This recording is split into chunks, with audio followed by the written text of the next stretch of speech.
Guys, good morning. আজকে আবার নতুন একটা ব্লগ নিয়ে চলে এসেছি। আর এখানে দেখো আমার পিছনে অনেকগুলি বোন, দুটো বান্ধবী, আর এখানে একটা ভাই, একটা তিনটে বান্ধবী এসছে। ওরা সবাই মিলে আমরা পিকনিক করতে এসেছি। আর এখানে দেখো সবাইকে রুটি সবজি দিয়ে দিয়েছে। আর এগুলি সবগুলি বাড়ি থেকে বানিয়ে নিয়ে এসে, আর আমি বান্ধবীদেরকে বলছি আমার টিয়া কোথায়, তো ন ন ন বলছে আমাকে, তো আমাকে হ্যাঁ দো দো, ওরকমভাবে দুষ্টুমি করছে। আর এখানে দেখো বৌদি ডান্স করতে করতে সবাইকে পরিবেশন করছে।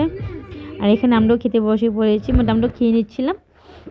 আর এখানে বৌদি আবার রাইসের জন্য গাজরগুলি কেটে নিচ্ছিল। আরেকজন দেখো ডান্স করছে গাজর নিয়ে। আর এখানে বসিয়ে দিয়েছে রান্না, শুধুমাত্র রাইসটাই রান্না করবে, আর বাকি বাড়ির থেকে রান্না করে নিয়ে এসেছিলাম আমরা। আর ওরা আমাকে দিকে হেল্প করছে যে আমরা ওখানে রাইসটা বসিয়ে দেবো। তো এখানে আমি বসে বসে গাজর কাটতে, গাজরটা কেটে নিয়ে গিয়েছিলাম। আর তারপর আমরা চলে এসেছি মন্দিরে। তো এখানে আমরা মন্দিরে চলে এসেছি, মায়ের মন্দিরে। আর এখানে মায়ের মন্দিরে গিয়ে তালা, তো বাড়ি থেকে নমস্কার করে নিলাম, মাকে দর্শন করে নিলাম। আমার ছেলেকে অনেক জোর করেছে আনার জন্য, ও আসেনি, ও বন্ধু বান্ধব নিয়ে বাস খেলা নিয়ে ব্যস্ত। তো আমি মাকে প্রণাম করে বেরিয়ে পড়েছিলাম। তো মাকে দর্শন করার পর বাইরে ভিউটা তোমাদের দেখিয়ে দিলাম। আর আমি এসেছিলাম দুটো বোনের সাথে।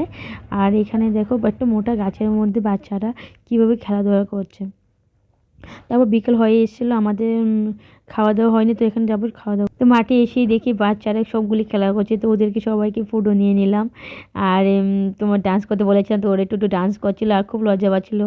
কেউ কেউ বলছিল আমি পারবো না আন্টি ডান্স করতে, তো ওগুলিকে একটু ডান্স করে নিলাম। আর এখানে ছেলে দেখো কি দুষ্টুমি করছিলো, ওদেরকে পেয়ে না আমার ছেলে অনেক অনেক অনেক খুশি। এবার চলে এসে খাবারের মেনুতে। আর এখানে দেখো রাইস হয়ে গেছে, সেটা তোমাদেরকে দেখিয়ে দিলাম। আর এখানে চিকেন, ডাল আর ড্রাই ফিশের চাটনি।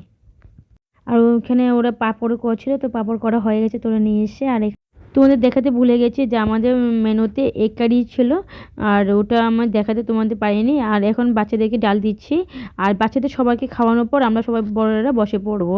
তো এখানে বাচ্চাদেরকে সেবা হচ্ছে। তারপর আমি আমার ছেলেকে আপন নিয়ে ব্যস্ত হয়ে গিয়েছি, কেননা ওর একটু খাবার নিয়ে একটু সমস্যা হচ্ছিলো, বলে খাবো না খাবো না বায়না করছে। তো তার জন্য জোর করে আমি ডাল দিয়ে দিলাম, খাচ্ছিলো। তো তারপরে আর কি এইভাবে ছেলে মেয়েদেরকে খাইয়ে তারপর আমরাও বসে পড়বো, কেননা বিকাল হয়ে এসে তার জন্য। আর বাচ্চারা খুব মজা করে আনন্দ করে খাওয়া দাওয়া করেছিল।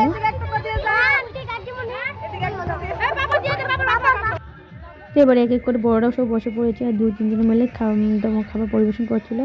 তো আমাদেরকে দিয়ে ওরাও বসে পড়বে, কেননা পিকনিক বলতে একসাথে খাওয়া দাওয়া করাটাই মজা, তাই না? আর এখানে দেখো খাবারগুলো আমি তোমাকে দেখিয়ে দিচ্ছিলাম, সে তোমার আগেদেরকে বলে দিয়েছি, দেখিয়ে দিলাম তোমাদেরকে। তো এটাই ছিল আজকের ব্লগ। আর এখানে দেখো সবাই একসাথে মানে বসে পড়েছি খাওয়া দাওয়া করতে। আর এই খাওয়া দাওয়া করার পর ডান্স করে নেবো। তো আজকের ব্লগটা এই পর্যন্ত। তোমাদের ভালো লাগলে অবশ্যই লাইক, শেয়ার এবং সাবস্ক্রাইব করে দিও। Tata, bye bye.